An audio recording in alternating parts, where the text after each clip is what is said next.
Well, good afternoon and welcome back, everyone. My name is Scott Fenwick, Technical Director for the National Biodiesel Board. And for this session, we're going to talk about how biomass-based diesel volumes are on the rise. We've all heard the hype, the recent announcements this last year regarding renewable diesel, sustainable aviation fuel production. But today we want to talk about what's really behind these announcements and how it will impact the biodiesel industry. We're going to take a deep dive with a couple key players. They're going to have been involved and will continue to be involved in this industry for some time. So I would recommend minimize your emails, put down your pens, because you're going to want to hear a lot more about what these key players have to say regarding our industry. To introduce, we've got Gebolys, CEO with World Energy, with us today. World Energy has both biodiesel facilities, renewable diesel production, and even sustainable aviation fuel. And also joining us is Foster Clark with Marathon Oil. Foster is leading the business development for their renewables business unit. And what may be lesser known is that Marathon actually has been in the biodiesel industry for some time. As well as being the largest U.S. petroleum refiner here in the U.S. So we're going to talk a little bit about that. So let's start. Gene, Foster, take a minute. Gene, why don't you go first? Tell us a little bit about yourself, your organization, and the different facilities that are already in the business or may have been publicly announced participating here in the future. Sure. Great to be with you, Scott. Great to be with you, Foster. Looking forward to having a virtual bar conversation with you guys. For those of us who have been going to this conference for eons, the real value to these things is being able to grab a beer in the bar and kind of compare notes. So I'm hopeful that this session is an opportunity to do that.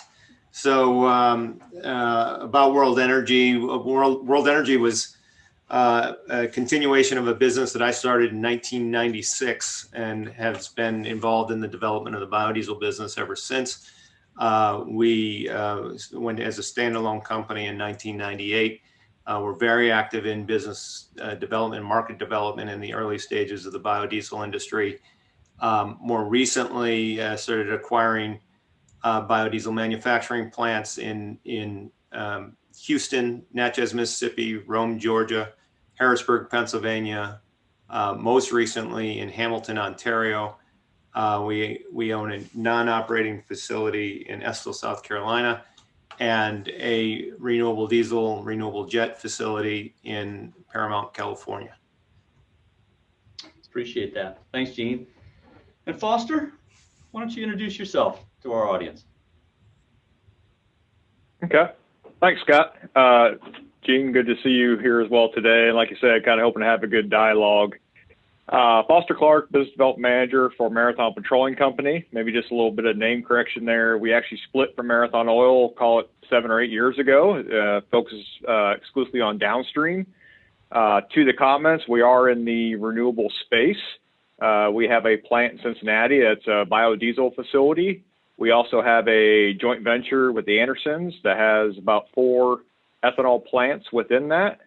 And then probably more recently, we started up a facility up there in Dickinson, North Dakota, about 12,000 barrels per day of renewable diesel. And then we're also contemplating a conversion of our Martinez refinery to renewable diesel. And that's still kind of going through the approval and decision-making process. So definitely, one thing I kind of forgot to mention as well is we have a subsidiary called Virent. It's more on the R&D, more of a sugar to fuels technology, kind of at a bench today, and looking someday to try to commercialize that technology as well. Well, I can tell everybody that both of your organizations, both your companies have been in the news here in the last year with a lot of these announcements regarding growth of our industry. And so let's talk a little bit more about that. Traditionally the floor, so to speak, of the industry, the volumes have been that renewable volume obligation under the RFS. But over the last 15 or 20 years, the industry's quietly grown to nearly a 3 billion gallon a year production and use here in the US. But despite the pandemic, crude oil price war that we've touched upon this week, here in this last year in 2020, we've still read quite a few announcements in the trade press about planned expansions, new construction in this biomass-based diesel arena. What do you think is prompting these announcements at this point in time? Foster? Maybe I'll start a little bit more with the environment. Obviously with COVID, there's kind of this demand destruction, kind of not as much utilization of folks. So I think what you're seeing traditional hydrocarbon assets that are now available that can be used as more of a brownfield conversion versus a greenfield conversion, which kind of helps you set up for a ultimate lower installed capital cost as it relates to a new renewable diesel facility and or co-processing. You had the opportunity to do that and kind of back off the traditional hydrocarbon. The other piece is kind of I'll say the layering of the different policies that exist. You layer in RFS, you layer in the blender's tax credit, the LCFS programs. There's a lot of drivers out there that are adding, incentive, if you will, to pursue these types of projects. I think the other thing you're seeing is scale. It's kind of this build out. You got kind of economies of scale for some of these larger plants. Like anything, economies of scale is going to matter when you try to have these new types of facilities. So I think that factors in as well. And then I think lastly, it's a little bit of the diversification, especially for MPC. It's as you see continuous, I'll say, headwinds for the traditional hydrocarbon, what can be done in this renewable space. And I think that's a driver as more and more companies get more and more focus from investors, kind of what's their ESG metrics, what are they doing in the terms of ESG. So I think that's another factor is responding to, your stakeholders. Good points. Gene, what about you? Do you see anything different in these announcements? Having been in the industry for some time, is there still room for expansion amongst players? Well, I think Foster hit the nail on the head. You can't look at this from just our industry's perspective. This is a broader context of what's happening in the independent refining world and what's happening globally. So whether it's integrated like BP, Shell, Chevron, you're starting to see business models shifting towards the distribution side of a broader array of fuels, and with a particular focus on lower carbon fuels. And then in the independent refining sector, whether it's in the US or in Europe, you're really seeing some kind of long-term trends towards consolidation, and in some cases shutting in of some older, less competitive refineries. And then this year we got COVID thrown at us in late first quarter, and a lot of things that I think might have happened anyway over a longer period of time. It just really accelerated things. So you looked at the earnings announcements in Q2 and Q3 were the ones that were really everybody was either announcing a project or announcing the intention of evaluating projects. I think if you looked at the earnings announcements of all the independents, all of them at least mention renewable diesel. And I think Foster put his finger right on the issue. If you're going to shut down a plant, particularly as at that time, the middle of the year, the sector had lost 75% of its market cap, and folks were reeling. And so if you're going to do an earnings call and you're going to announce shutting down or shutting in some capacity, it's a perfect time to say, yeah, that's what we're going to get out of, but here's what we're looking at getting into. And with some of the folks that have been around a longer time, continuing to post really attractive returns. And pretty much the memo was out. If you're in independent refining, or even if you're an integrated, you have to look at kind of, is this the next logical move for our business? And so you saw a lot of those announcements come out in that context. It's not to say that you might not have seen some of the same thing over a longer period of time, but this 2020 of COVID experience really jammed a lot of stuff to happen all at once. So it was pretty crazy year. There are lots of folks out evaluating additional projects now. Clearly, the independent refiners are playing a role that's much more central to what we'll call our industry than they have traditionally, and I would look to that for that to continue. These announcements here in the last year, and Foster, I think you touched a little bit upon it. A lot of it's due to the layering of different programs and different requirements. But all of these announcements have trended towards increased production and announcements and volumes of renewable diesel and sustainable aviation fuels. Why those now? Yeah, that's a good question. And maybe just a couple comments on renewable diesel. It's got some different properties than biodiesel, more of a drop-in fuel. So maybe there's not some of those blending limitations or some of those other issues you may have with biodiesel, but better in cold flow properties, lower affinity to water, those types of things. But I think the other thing, maybe just to touch on SAF, it's what's the long-term view of being able to, I'll say, put planes on electric? Is that a real long-term solution? Can that be done? So when it comes to SAF, I think about that being more of a long-term solution as a way to reduce the carbon footprint, carbon emissions of airline travel, as opposed to trying to electrify that. And then maybe going back to renewable diesel, same type of thing. A liquid fuel can compete, against maybe electrification of that fleet because the horsepower required, those types of things. So I think that's why you're seeing more renewable diesel, more SAF. And plus, like I talked about earlier, it's that conversion. Hydrotreaters that were traditionally used for hydrocarbon make a good fit for a conversion to hydrotreating, I'll say veg oils, animal fats, et cetera, to making renewable diesel. So it's a good utilization of that equipment and allows for a lower capital intensive investment. And then you also kind of get economy of scale in the same fashion at the same time. Gene, what about you? I mean, is there something magical towards renewable hydrocarbon diesel and sustainable aviation fuels?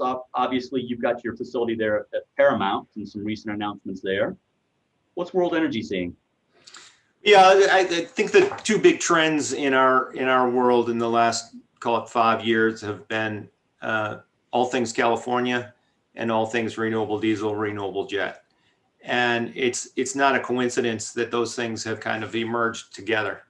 California is extremely constrained from a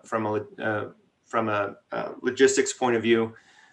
It's a notoriously challenging place to put in new capacity of any sort. And so a natural drop-in fuel is quite attractive in that environment because you don't need to double up on infrastructure as you would with biodiesel. So a lot of the biodiesel challenges in California are not as present with renewable diesel because of its similarities to traditional fossil distillates. So you got that dynamic, and then the broader California dynamic generally, which is with LCFS credits layering on depending on where it's coming from and what it is, but as much as $1.50 a gallon for product that can move into California at 30 or 40 cents a gallon from pretty far distances away. It really has created a real draw to pull product into California. If you can spend 40 cents to pick up $1.50, that's pretty good. So, increasingly there's renewable diesel and biodiesel blending that's happening in California. So renewable diesel is increasingly a carrier for biodiesel out there. But the really attractive thing about renewable diesel is it's how easy it is to work into really constrained distribution systems like there is in California. Having said that, biodiesel's got a huge role to play, and frankly, the capital costs on renewable diesel are dramatically higher than people might realize. It's not the same to build a renewable diesel plant as it is to build a biodiesel plant, or to expand a renewable diesel plant as opposed to a biodiesel plant. There's a lot more capital that goes into building a renewable diesel plant. And so it takes, depending on where you're trying to get it built, it takes longer. It costs more.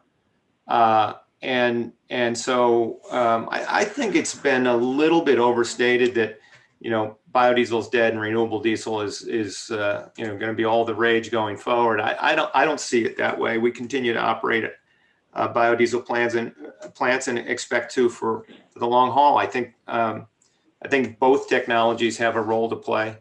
Biodiesel will eventually end up in pipelines. Scott, you and I were talking a little bit about this just earlier today. When biodiesel ends up in pipelines, that's a game changer. That's a really important piece of the future of the biodiesel segment of advanced biofuels. So I think the game is just evolving a little bit. It's not. I don't think we're in a position where one technology is going to push the other out. Well, and I think you touched exactly upon what the industry, and again, for the last 5-10 years, wants to hear more about today. Obviously, CEO of the National Biodiesel Board, Donnell Rehagen, has done several media interviews this week. And one of the things that's come out of those, is the question about, will these announcements, will renewable diesel overtake the biodiesel industry?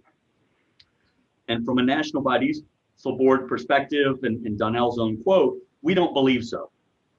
We don't foresee that. And I think you're right, Gene, is that both fuels will have a place in the marketplace. The National Biodiesel Board has undertaken some technical projects here in the last several years, looking at blends of biodiesel and renewable diesel, and adding on top the properties, the inherent properties that both fuels have that can benefit one another. And so I guess to touch a little bit more upon that, both of your organizations currently operate biodiesel facilities. Where do you envision, Gene, more specifically, biodiesel filling this marketplace in the future? Well, look, one piece of it is that it's here now, right? There's a lot of biodiesel capacity that exists today, and I think it's interesting. I referenced earnings announcements, and Joe Gorder in the last couple of Valero, there's Valero CEO in the last couple of their announcements has talked about how expensive it is to put in renewable diesel, and that they would know. They've got the Diamond Green Diesel facility in partnership with Darling. They've expanded it now a couple of times, or in evaluating. They're in the midst of a further expansion and evaluating additional projects. Certainly, we know. We put the first in renewable diesel facility in California. We know what that costs. We're now in the midst of a substantial expansion of that facility. We're going to completely convert that refinery to only run on renewable inputs to make renewable diesel and sustainable aviation fuel. But these are big projects. The commitments are in the B's, not the M's of illions. And so these are really big projects, and so don't expect to see the geographic dispersion of renewable diesel plants that you currently see with biodiesel plants. You know, you've got biodiesel plants everywhere from, you know, Newport, Rhode Island, out to San Diego, and kind of everywhere in between. And I'll tell you, that's not only important from a distribution point of view, it's important from a political point of view. We're a public policy fuel. We get to exist because we reduce carbon, and we're a cleaner, better fuel than the alternative. And so it's important that we have these footprints all across the country, not only from an operations point of view, but from a political point of view. And so I would expect that the renewable diesel platform we'll see will be primarily centered in the Gulf. This is with recognition that that Marathon has a plant in North Dakota, but I think what we're going to primarily see is kind of Gulf-centric and West Coast-centric renewable diesel plants with the possibility of maybe something on the eastern seaboard, but they're going to be bigger, fewer plants. So so these technologies, as far as I can tell, are going to coexist for a long time. And Foster, what about Marathon's position? Obviously, you mentioned early on that, you know, Marathon operates Cincinnati Renewables, a biodiesel facility, and you have for some time. Is there a decision or conversations ongoing within your organization about one fuel over another? Can they live simultaneously? Is it going to be different markets? What do you envision for biodiesel? To some of the comments here, you know, I think both fuels have their place. I think they'll both be part of the solution. To the comments earlier on biodiesel, you know, it is a lower cost on a production capacity, you know, than also processing. There's also different CI score considerations of renewable diesel versus biodiesel. So there are some inherent differences. The other thing, the comment as well, proximity to feedstocks, you know, you kind of inherently have the existence. You're close to whether it be a crusher or the soybeans themselves, whatever it might be, that those feedstocks are already in place today. So I think you know, it would be hard to say, as Gene kind of said, there'd be this magic switch and all of a sudden it'd be 100% zero, if you will. I think there's going to be a combination. I think there will be certain maybe biodiesel plants that will be challenged, you know, from an economies of scale or location or access to feedstocks or access to the market. But I guess the thing I'd caution the group on is what we know today. You know, it's a little bit of, we see different states coming out with wanting to have their own LCF program, or maybe even talks of a federal program. So there could be new policies that maybe help create new markets or help create additional drivers for either today's existing capacity or new capacity. So it's a little bit of a, you know, kind of an unknown, but I think the view is internally that, you know, there will be some competition in the market, but I think each fuel has its place in the market. And obviously the economics will dictate the long-term viability of both. And that, you know, kind of remains to be seen how it plays out. But I think there is a place for both as we go forward. Because to Gene's comment, they both have a positive impact on reducing emissions. You know, I think you've both touched upon that how adaptable each of these renewable fuels can be is going to be a benefit long term for the entire industry. You know, we've talked about how it's easier to convert a hydrotreater to take it towards production of renewable diesel than it may be, you know, to build from scratch, obviously, a renewable diesel facility. Are you guys, either one of you, and Foster, let's start with you. Are you seeing preferences for certain feedstocks, for certain production technologies? And obviously a term that's been floated around the biodiesel industry for the last several years, you know, can you expand upon the difference between maybe a segregated hydrotreater versus coprocessing? So I want to make sure I'm hearing both questions there, Scott. So on the feedstocks, it's going to come down to, what's the flexibility? Where can you find it? What's it take to get to the plant? Secondly, what's your process set up for? Does it have to be pre-treated? Do you have pre-treatment available at the plant? Then it's kind of the inherent value of that feedstock, much like crude, is what's the driver, when you get down to maybe the CI score of that particular feedstock, how much value does that end up in LCFS? Gene kind of referenced the $1.50 earlier. That number can move around based upon the CI, the feedstock, whether that be soybean fat, whatever. But then each one of these has its own issues of collectability, certain amount of volume. Can those feedstocks increase over time as the demand increases? And then you mentioned on the processing. I want to make sure I understood the question. I didn't quite catch that.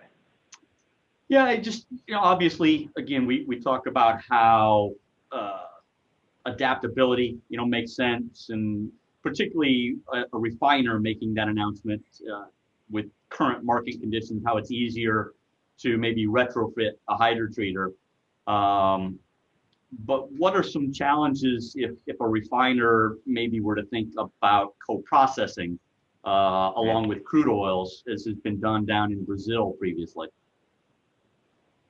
Yeah, I'm probably the wrong technical guy to ask, but my best swing is I think you run into some things when you're trying to co-process of how do those two different feedstocks, the crude and let's say a veg oil, behave in that particular unit, and how far can you put one feed versus the other.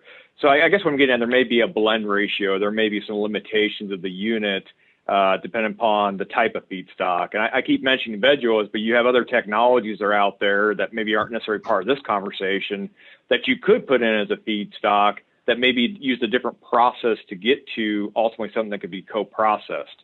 So, there's other types of technologies that are out there bringing, I'll say, waste feedstocks, transforming those into something that can then be blended or could be co-processed. So I guess my short answer would be it depends a lot upon what you're trying to co-process, and then ultimately where you're trying to send that. Because I guess that's the other piece. If you're trying to capture the value driver, then you got to make sure somehow that co-processed material makes it to the market, and maybe that doesn't correspond or correlate with where you're sending the base hydrocarbon. If you think about it from a California market as an example. Appreciate that. Gene, the National Biodiesel Board has been successful, as you know, a number of times over the last decade in helping obtain extensions to the biodiesel blenders tax credit. How important is that policy on top of some of these others like the RFS and the low carbon fuel standards out on the West Coast? How important is that tax credit to the industry today and moving forward? Well, I think it continues to be important. For those of us who are getting a little long in the tooth, we remember when this thing first went in place in 2005. Here we are, we're renewed through 2022. So 17 years later, the thing is still in place. It feels like it's about half the time it's lapsed and then had to get put in place retroactively. All the rest of the times it came down to the 11th hour. It's kind of, the tax credit has been, one drama after another throughout its history. But at the end of the day, it's been in place for 17 straight years. I think it's important. As an industry, we're gonna have to put our heads together and figure out how to reduce the drama around it. The retroactive years really introduce a kind of a speculative dynamic in the space. It's great if you're a trader and you wanna trade that risk. Not as good for the rest of us who are just trying to operate at a spread and keep risk under control. Look, I think it's for lots of reasons, it's an important thing. we're going to have to continue to look. I think we're going to, during 2021, we can't wait till, the thing is just about behind us. I think during 2021, we're going to have our strategy in place about where we go from here. But I don't think there's any reason to abandon it. One important, it does a lot of important things, not the least of which is keep the cost of compliance for the RFS down. So, it helps refiners. There's been plenty of days in which refiners and producers of advanced biofuels have not been on the exact same page, but on this one, we're on the same page. Foster, correct me if you see it differently, but I think we're equally motivated to keep it down, to keep it going, because it keeps the value of RINs down, and that should be good for everybody. Foster, what about you? I mean, Marathon's obviously an obligated party under the RFS. So my guess is that certainly looking at your obligations plays a fact in renewable fuel production, whether it be biodiesel, renewable diesel, or as you mentioned, your positions with the Andersons in ethanol production. Where do you stand? Where does Marathon stand on tax credits and policies, be it mandates or incentives across the country? I hit upon something Gene got after, I'll say the drama, and the lack of certainty is concerning, because it makes it hard to plan, makes it hard to make investments and figure out where you're heading. So the drama probably needs to go away and have some level of certainty, because that allows you to be prudent with your capital and make good decisions, knowing kind of where this is going to play out. So I'd say, I'm not going to get into maybe necessarily the form or the function, those type of things, but the level of certainty is probably more important. And then to Gene's comment, if it doesn't exist, what's the corresponding offset? If it doesn't exist, does it come in the form of a higher RIN price? Does it come in the form of something else?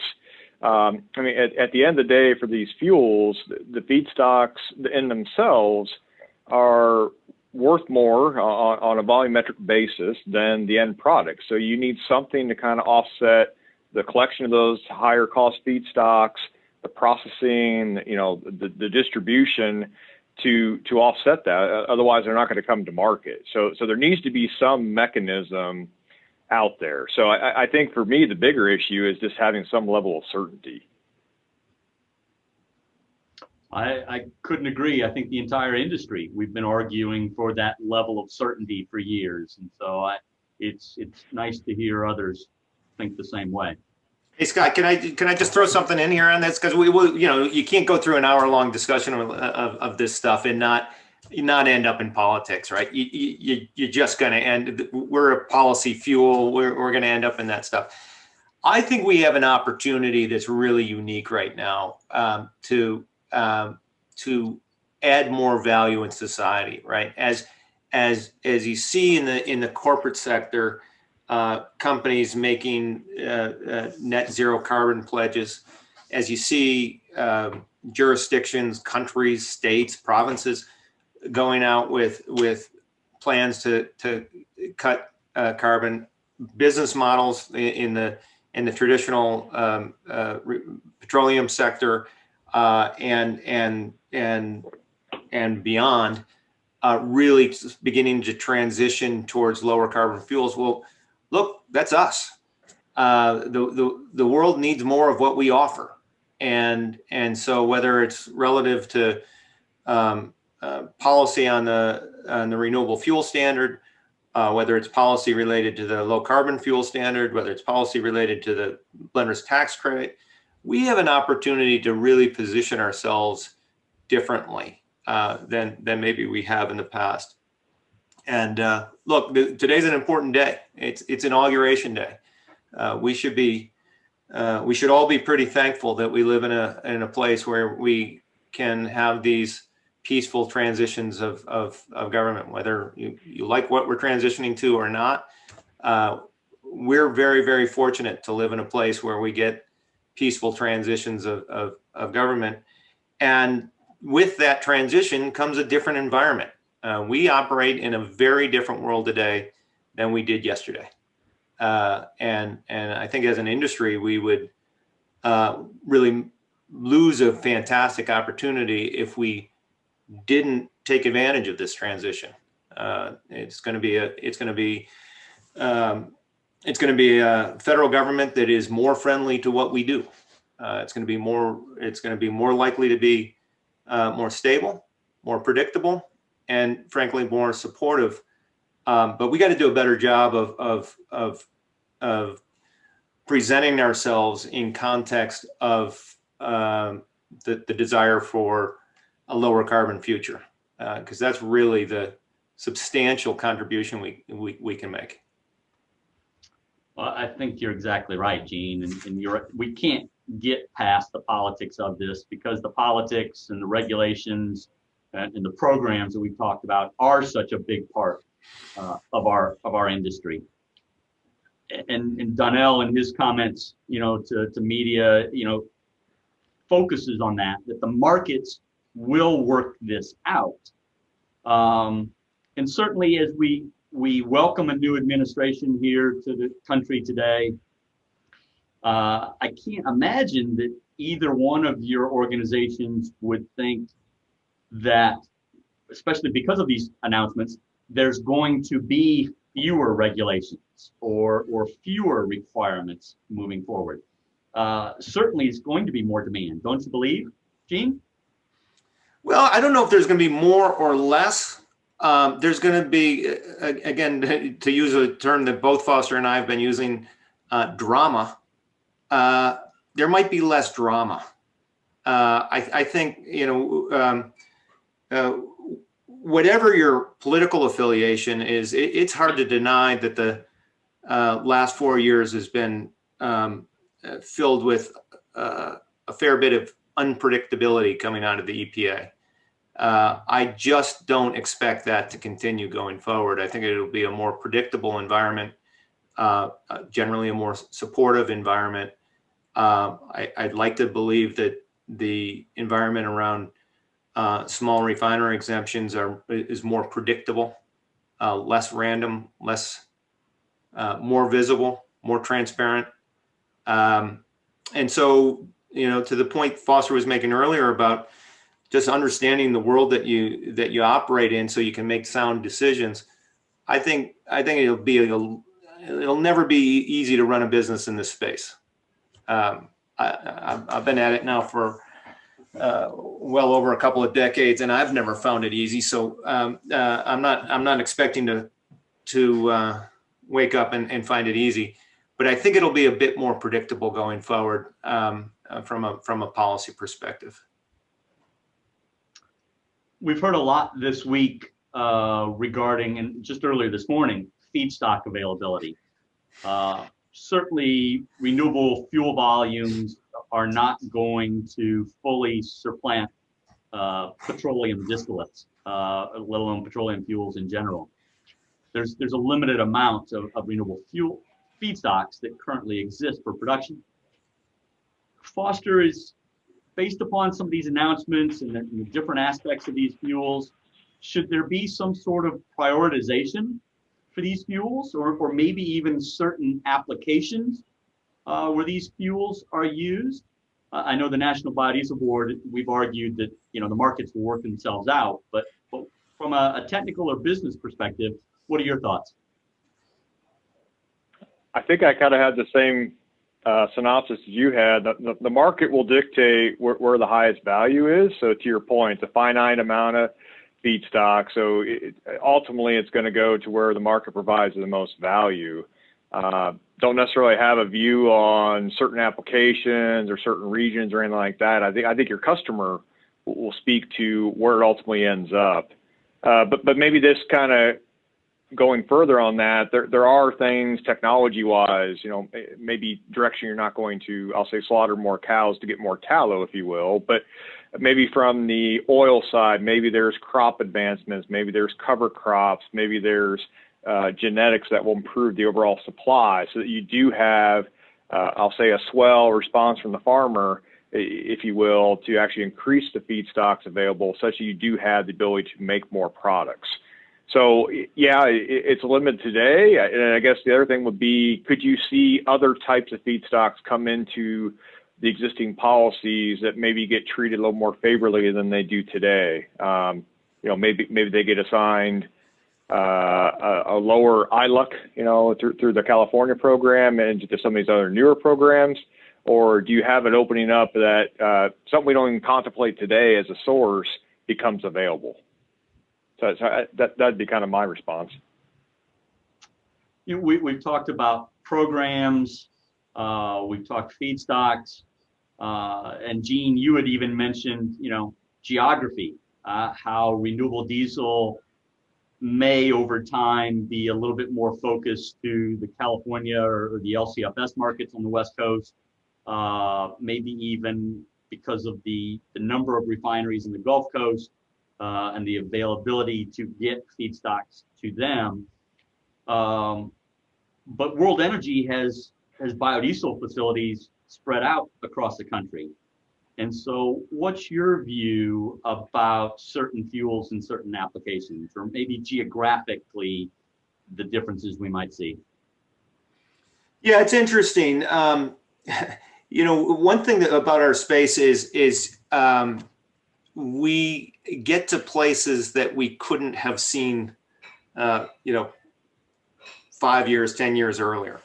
I remember being at a early scoping session. It's one of these strategy sessions that the NBB has been doing for years, and I think we were down somewhere in Florida, and we were kind of doing this visioning exercise about what's this industry going to be, and somebody had the audacious idea at that time that we might be an industry that grew to 1 billion gallons. And one of the guys in the room, who very knowledgeable, very sharp guy, said, "Oh, no way, we could never get to that level. There's just not enough feedstock." So I've been hearing this from the get-go about, no way, there's not enough feedstock. I think Foster's hit it absolutely spot on. Look, there's going to be there will be substitution of feedstocks. There will be feedstocks that get pulled in one direction or another, given their CI values. We'll see new things emerge. I think it's really interesting in the renewable natural gas space to see what's happened, right? For a number of years, you've seen renewable natural gas from landfills, and then as CI becomes carbon impact becomes a bigger and bigger player, you start to see a situation in which in dairy applications, the methane capture allows you to get really low CI value renewable natural gas from dairy farms. And so all of a sudden, where I don't think 5 years ago people would have been thinking about minus 300 CI natural gas from dairy farms, but when policy sets the right signals, people start responding in ways that you might not have been able to predict 3, 4, 5 years ago. And so this is the value of consistent policy, and the LCFS is kind of shaping up as pretty reliable, pretty consistent policy. That if you can continue to drive down CI, if you can continue to optimize, continue to find ways to drive that carbon impact down, that you'll be able to continue to realize good returns on investment, and you'll get to places that were not previously obvious. So whether it's woody biomass or municipal solid waste, or even our algae, which has been talked about forever. It's not dead. Kelp. There's a whole bunch of feedstocks kind of on the horizon that, when you get to the right signals, market signals, become viable. So if you had told me 10 years ago we'd have been capturing methane from dairy farms to create renewable natural gas, I'd have said probably not. But that's where we are. That's emerging quickly now, and so I'm sure as heck not smart enough to figure out how this is all going to play out. But the market signals that the market will sort it out, and the demand signals that are coming will make things that aren't currently obvious quite viable as we grow. And this industry has a lot of growth potential, well beyond the pounds of feedstock we can count today. I think we've all seen so many changes here in the last several years, more than what an industry would typically be used to. You know, we've got diesel engine manufacturers, fleet managers, and end users across the spectrum have traditionally managed their expectations of diesel fuel based on just historical anecdotal knowledge. This is what my grandfather did. This is what my father did. This is what I did. But all that and renewable fuels in general have kind of turned the industry upside down. What are some new challenges and expectations that will need to be addressed under this changing landscape moving forward? Foster? Maybe not to start with the challenge, or maybe actually be some benefits. You know, if you look at renewable diesel, a higher cetane value, can that be captured? Can that be utilized maybe to make the engine more efficient, maybe get more miles per gallon? So there's an opportunity there from that characteristic of renewable diesel. So I see that as an opportunity. Going back to your challenge, maybe some of our existing labeling of how we have labeling requirements, maybe those create some of your flexibility challenges. So thinking of ways to allow the fuel to come to market and making sure that those labeling laws don't necessarily prohibit a certain distribution pattern. And then maybe on SAF, I think about the current, you know, maybe with the existing pathways, there's a certain amount of blend limit of the different technologies. There are several different technologies, but could those limits be increased over time, either through testing or acceptance? I wonder about that, if that is a hard ceiling or if that's something that could be improved over time. So I think it comes down to if you could provide more flexibility for the fuel to enter the market and don't put limitations on the distribution, and ultimately, if the end consumer can utilize that fuel, it'll come to market that much faster. And so that's what I tend to think about on these fuels as they come to market, and then how that maybe impacts the end users. Gene, what do you see as some potential new expectations that fuel users might begin to see? Well, we play such an important role in the great energy transition, because we go into existing vehicles, and we go into existing vehicles primarily on the distillate side of the equation, and those vehicles are the ones that are around for a long time. So whether it's an airplane or a truck or even a ship, this is equipment that doesn't turn over every 3 to 5 years, right? This is the kind of equipment that sticks around a long time. So if you're buying if you buy a diesel truck today, the likelihood that it's still on the road in 10 years is really high. And so we've got to continue. We are the incumbent in all things existing vehicle, right? And I just think I think we've got an obligation to society to continue to evolve and get better and better at being able to take existing equipment and convert it into into equipment that gets from A to B with a lighter carbon footprint. I think if we can find ways to do that, both within our existing fuel footprint and beyond, we'll become a more and more relevant segment of society. So I think our biggest challenge is how do we become more relevant? How do we contribute more? How can we make a bigger impact?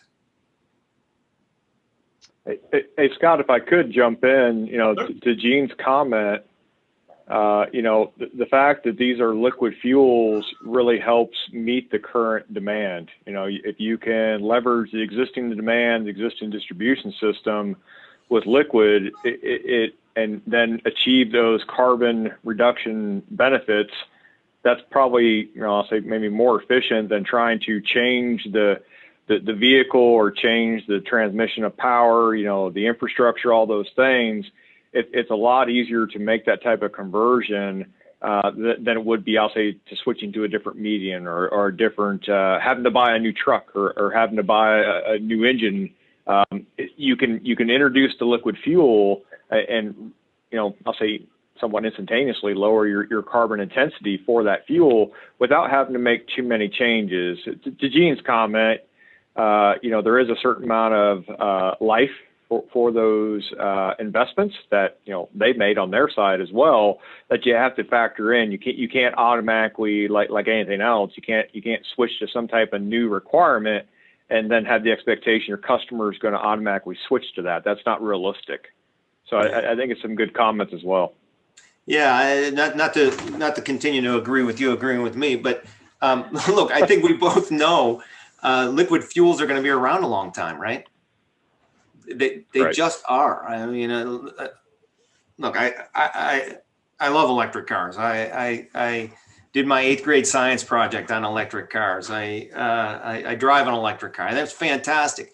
But the emergence of electric vehicles is not making the demand for liquid fuels go away. So, we're in this really important subset of energy, which is how do you make these liquid fuels better? How do you make these liquid fuels lower carbon intensity? I think we'll learn things on our side of the equation that that drives innovation not only in our space but beyond our space.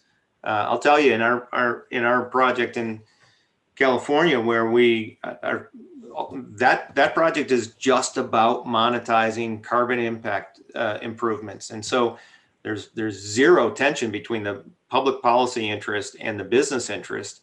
We're spending every minute of every day trying to figure out how to get those CI values down so that we can make a bigger impact and have a better business. And we're learning things that you wouldn't necessarily learn if you weren't solving for carbon. And so, look, I think we stand to make a bigger contribution in society if we can solve more effectively for that equation. We're making investments outside of our own facilities with feedstock partners. So we're putting capital improvements in their sites, not in ours, theirs, so that they can deliver us lower CI feedstocks. The drive to figure out how to do things better, smarter, faster. It's not like you throw up a plant and you're done. You throw up a plant, and that's the starting point for how do you get better. Well, I think, again, to reiterate, you both are right, and I hate to steal the thunder from our closing session tomorrow, which is, how are, not whether or not, but how are biodiesel, renewable diesel, and electric vehicles going to coexist? As part of the technical program for the National Biodiesel Board, I'm constantly looking at the different applications that diesel fuel fulfills across the country, and whether that's on-road transportation, off-road transportation. We've got marine, we've got locomotives, we've got power generation, renewable electricity. We've got open flame applications like heating oil, whether it's home heat or commercial industrial applications. And so there are so many segments. I can't imagine where we can't all live together and make this world a better place through lower carbon fuels. Foster, I think you touched upon it, earlier that, they're not gonna be able to fly electric planes, across the Atlantic Ocean back and forth to Europe. And what most people don't understand is even locomotives are a diesel electric hybrid. And there may be room for those type applications, certainly, where you get into these hybrid technologies and hybrid engines. And we heard a lot about that from the OEMs yesterday. But I think you're both right about low carbon fuels. One of the questions that we've got popping up here is that, with these announcements and as we see more players in the renewable distillates market, looking at the different programs that exist for low CI feedstocks and geographic differences that we've talked about, what effects might all of this have on future regulatory programs? What impact is there going to be on trying to get the tax credit reinstated after 2022, or where's the RFS going to head after 2022? Gene, what are your thoughts? Well, I think, Scott, you probably could speak to this as well as anybody. There's a great misnomer about what happens in 2022 with the RFS program. I still hear people say, "Oh, the RFS ends in 2022." The statutory volumes end in 2022, and then control of the future volumes shifts to the EPA, and so the RFS will continue to grow for the foreseeable future. I know there's lots of talk about the RFS being replaced by a nationwide LCFS program. I don't see that. That's not political reality as I see it. The RFS enjoys a lot of ardent support on both sides of the aisle in all parts of the country. And so if it's going to change into something else, the something else is going to need to have that level of support. And so, look, it's hard to put new policies in place. It's much easier to have existing ones evolve and kind of emerge into what they need to be. And there's going to be a lot of flexibility around the RFS going forward, but I expect the RFS to be kind of bedrock policy in the United States for as far out forward as I can see. Things may emerge differently over time, but that I don't read the political tea leaves to really do anything dramatic in the near term. I do think LCFS programs are going to emerge from at various states. I do think one thing that's emerged in the last 4 years is non-national actors have become much more important in leading on carbon policy. So you saw California really diverge from the federal government in terms of pacing of policy, and I think you'll continue to see states play a bigger role. I think you'll see Colorado play a big role. I think you'll see New York play a big role. I think you'll continue to see Oregon and Washington continue to expand their roles. There'll be a number of other states that are moving forward. I think the Midwest will continue to be places where you see important political leadership. Canada is starting to show up as a much more important country, and then various provinces within Canada beginning to move forward as well. So I think at the non-U.S. federal level, you'll continue to see policies emerging that will be important, and then whatever happens anywhere in the world impacts us. So as Europe continues to evolve, that will impact U.S. markets.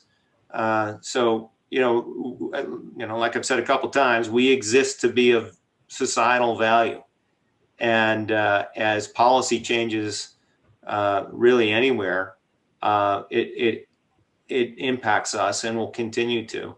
But I think the wind is very much at our back from a policy point of view. You'll see, I think in this decade, 2020, this decade started off strangely, right? 2020 was an odd year by anyone's measure. But I think in this decade, you'll see irreversible change towards greater efficiency, towards greater carbon reduction. And as that happens, you'll see business models evolve to to embrace it. Some that maybe found themselves on not so enthusiastic about those kinds of changes in years past will embrace it. And then the other thing that's really important beyond policy, sorry for the rambling answer, but is capital flows. You talk to folks in Foster's shop or any other shop. Capital is going to flow towards those who lead on carbon. Capital is going to flow away from those who don't. It's that simple. And so I don't care what industry you're in, you're going to have to lead on carbon. Does Amazon continue to get to grow at the rate that Amazon's growing if they have an equivalent growth in their carbon footprint? No. I mean, so when Bezos makes a net zero carbon impact commitment by 2040, that's amazing. Think about that. A company growing at that scale is going to continue to grow while reducing their carbon impact to zero. They're a distribution business.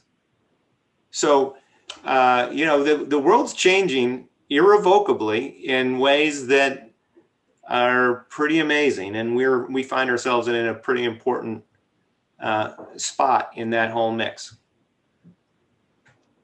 Yeah, I agree.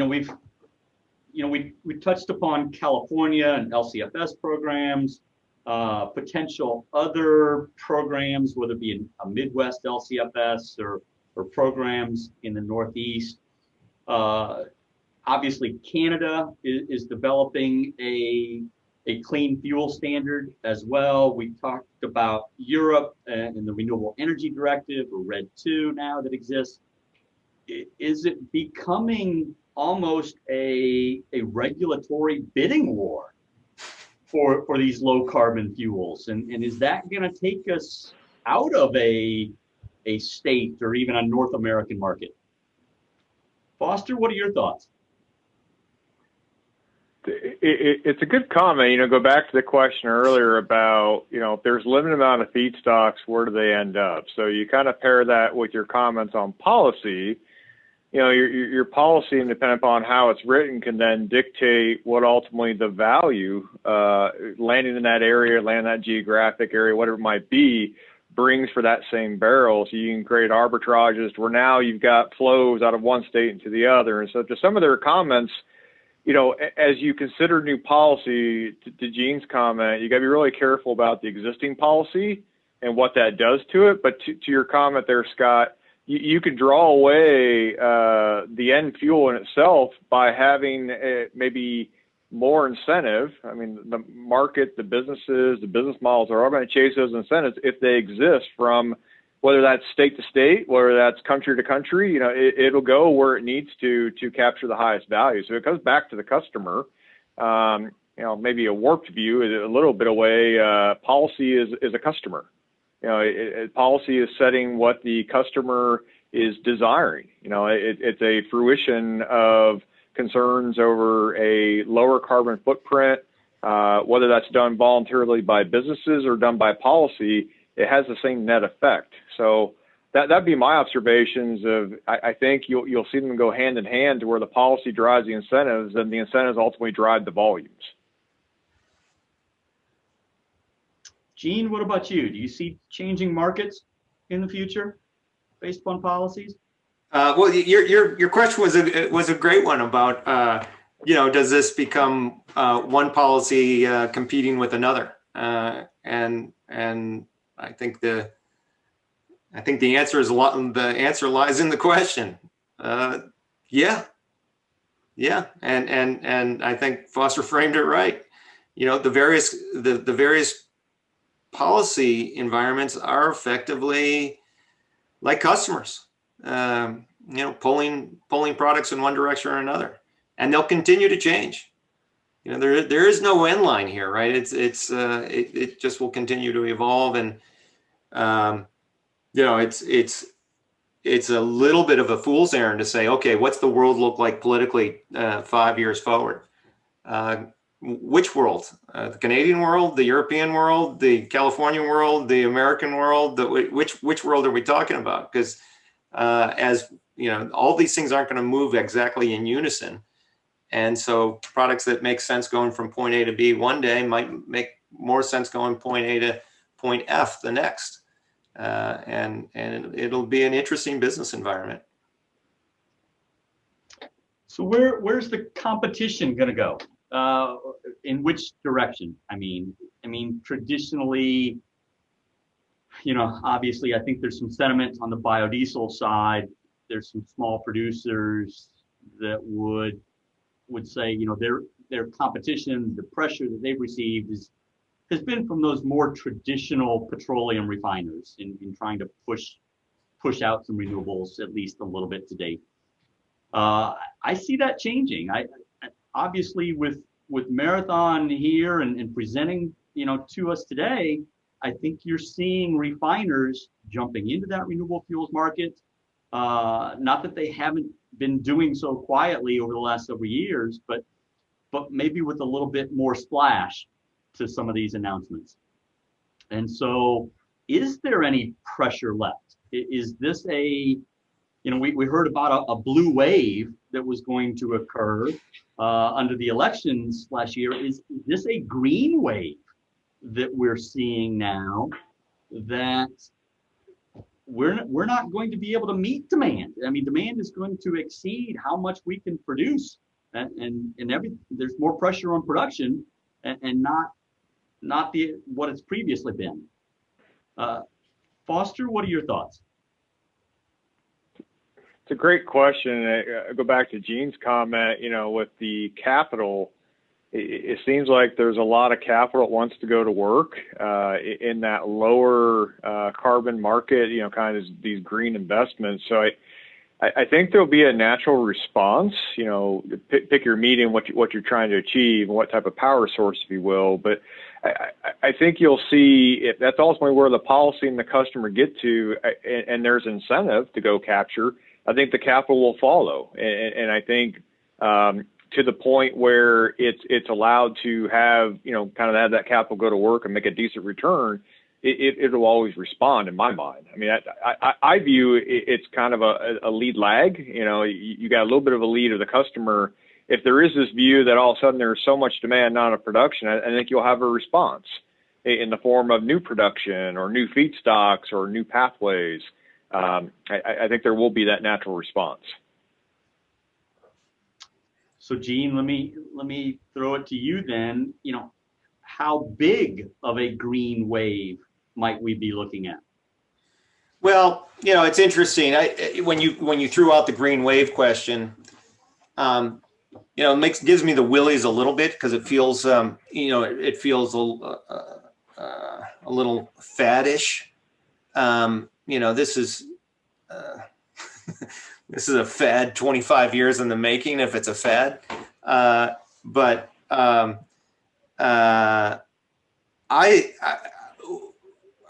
business is Foster's business, our business, and you know the rest of the businesses in the space. We're supply chain businesses. We're not you know one-off kind of go build some steel and there you have it. You know, I think that there will be a wave of businesses that emerge that have a broad enough supply chain, in both you know up top and then down through down to the customer. The best businesses will find the capital they need to build out that supply chain. I think that there are probably some companies that will ultimately consolidate together to build out broader supply chains and you know maybe fewer larger operators. But I don't know if it's a green wave. I think a lot of what's been kind of happening has been building in this direction for a long time.